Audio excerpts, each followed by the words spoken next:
Okay, this is the 5-minute podcast review for Friday, May 12, 2017. And as usual, I've got 5 podcasts to run through, and if any catch your interest, no need to try and remember the names because links to all 5 podcasts are on your screen. Not just the names, the links, which will take you straight to the podcast feed where you can start listening. So, first podcast is Liar City, and the premise for Liar City is pretty simple. Each episode focuses on a person and the story of how their lying got them into trouble. So there's stories about a range of well-known people, like John DeLorean, the name behind the iconic car, or there's John Holmes, the 70s porn star. There's an episode on the actor Bob Crane, who was Hogan in Hogan's Heroes. Episodes on Michael Jackson, O.J. Simpson, Brian Wilson of the Beach Boys, and, of course, Lance Armstrong. Also, there's stories on lesser-known people like Tanya Head, who was the former president of the World Trade Center Survivors Network, and she herself was a survivor, or so she claimed. There's a great story on Charles Ponzi, the man who Ponzi schemes are named after. And far from being some sort of clinical courtroom dissection of each liar, each episode quickly develops into a great yarn, often going well beyond the lie that was the trigger for the story. There's 50 episodes up, so plenty of lies to choose from, and you can do that using the link on your screen. Next podcast is Science Versus, which also has a fairly simple premise. Each episode takes a controversial subject, say like fracking or gun control or GMO foods, and does its best to examine each issue just from the established scientific evidence. The host and creator of Science Versus, Wendy Zuckerman, does a pretty good job across the episodes of suppressing her own biases on any issue as she tries to get to just the scientifically established facts or evidence. So Science Versus can be a great podcast to listen to if you want to test your own biases, and we all have them. It's challenging to listen to an episode where the science actually goes against, or at least doesn't completely support, your pet position or maybe your political position on a controversial subject.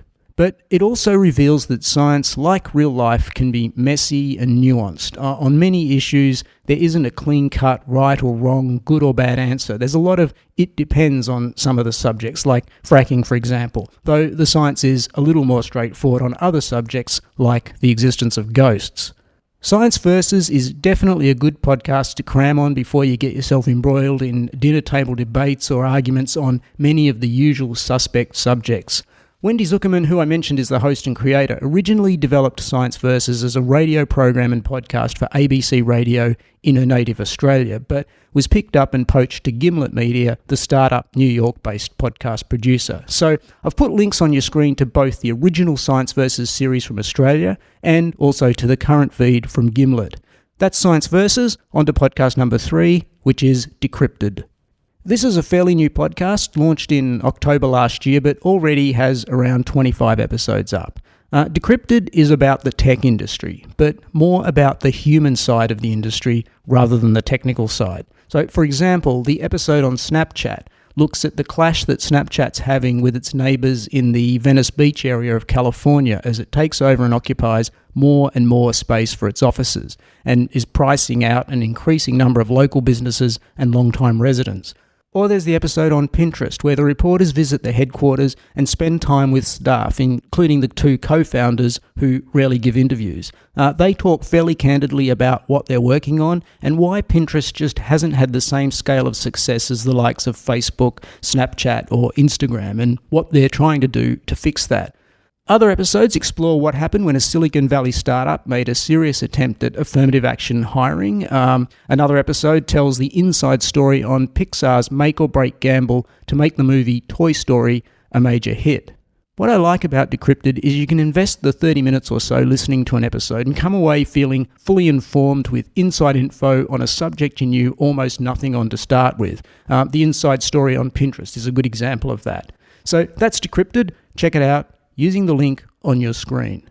Podcast number 4 is a change of gears to Memory Motel. So it's a bit tricky to pin down exactly what Memory Motel is about in a few words, but basically each episode of Memory Motel is a richly produced half an hour or so of a real-life story dealing with the concept of memory, often a memory from the distant past, and how the same memory is different for different people. An interesting example of this, and a great episode, is episode 13, called The Ideal Hostage. It features Kristen Enmark, the hostage who the term Stockholm Syndrome was first applied to after she was held hostage for days in a 1973 Stockholm bank robbery. Kristen sees the events and her behaviour completely differently to the way most of the rest of the world sees it. To her, there is no Stockholm Syndrome. Another episode of Memory Motel deals with the distorted memory of a psychedelic experience. Then there's a series of 3 episodes called The Right to Oblivion, which explores how hard it is to be forgotten, particularly now in the digital age where pretty much everything we do is captured, recorded and searchable.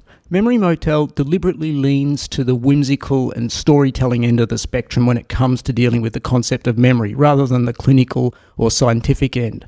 There's a 1-minute trailer for Memory Motel, which I wasn't going to play because it's more of a mood piece rather than an explainer of what Memory Motel is about. But I think having given you a bit of background on some of the episodes, the trailer will just help to round out the production feel and style of what you can expect from Memory Motel. So I'm going to play it. Here it is, the 1-minute trailer for Memory Motel.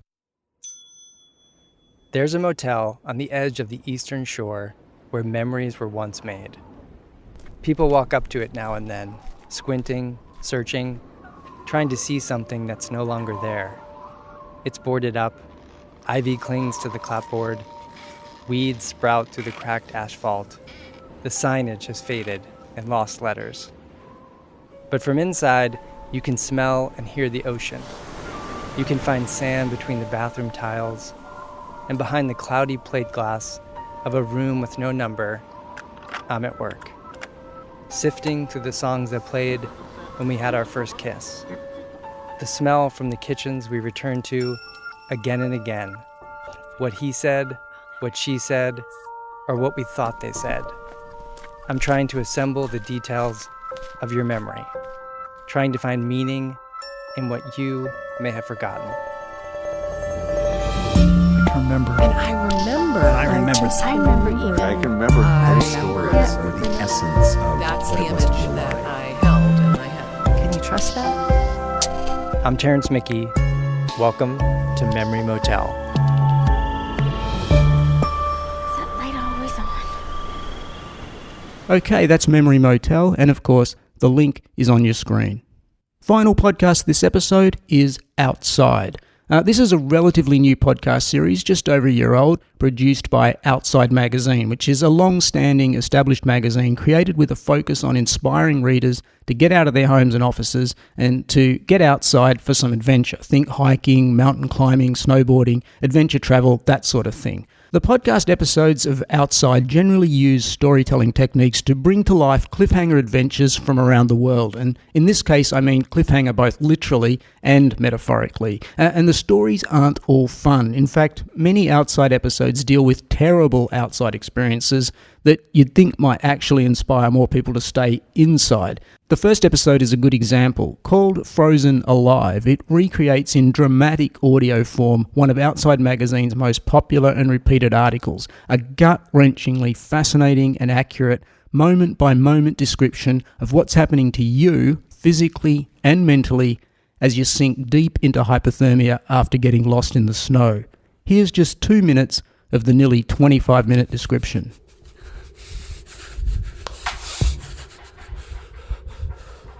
In the minus 35 degree air, your core temperature falls about 1 degree every 30 to 40 minutes. Apathy at 91 degrees. Stupor at 90.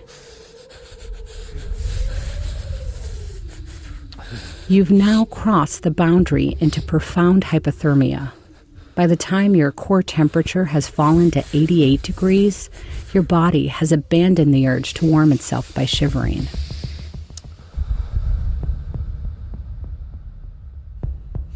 Your blood is thickening. Your oxygen consumption has fallen by more than a quarter.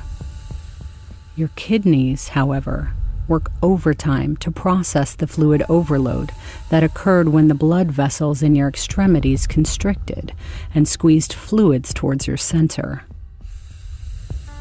You feel a powerful urge to urinate. It's the only thing you feel at all. By 87 degrees, you've lost the ability to recognize a familiar face, should one suddenly appear from the woods. At 86 degrees, your heart becomes arrhythmic as chilled nerve tissues hamper its electrical impulses. It now pumps less than 2/3 the normal amount of blood. Meanwhile, the lack of oxygen and the slowing metabolism of your brain begin to trigger auditory hallucinations.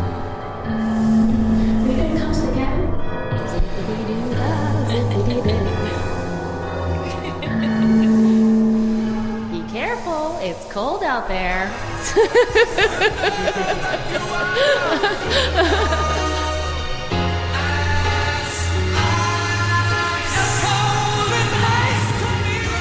Okay, so you really have to go and listen to that whole episode, and while you're there, subscribe or at least check out a few of the other Outside episodes. I just listened to, I think it was the latest episode, which was an extraordinary interview with a professional competitive snowboarder and surfer. And scratch the image you got in your head, because this snowboarder and surfer is also a rock climber, a mountain biker, and also a Muslim woman, born and raised in Iran. That's a country where women aren't even allowed in sports stadiums. They're not allowed to ride bikes in public, and of course, they're subject to dress codes that are not ideal for any kind of sport, particularly surfing or snowboarding. It's a great interview with Mona Siraji, who clearly doesn't fit the stereotype of a Middle Eastern woman. Anyhow, all that and more can be heard on the Outside podcast, and you'll find a link to it on your screen right now.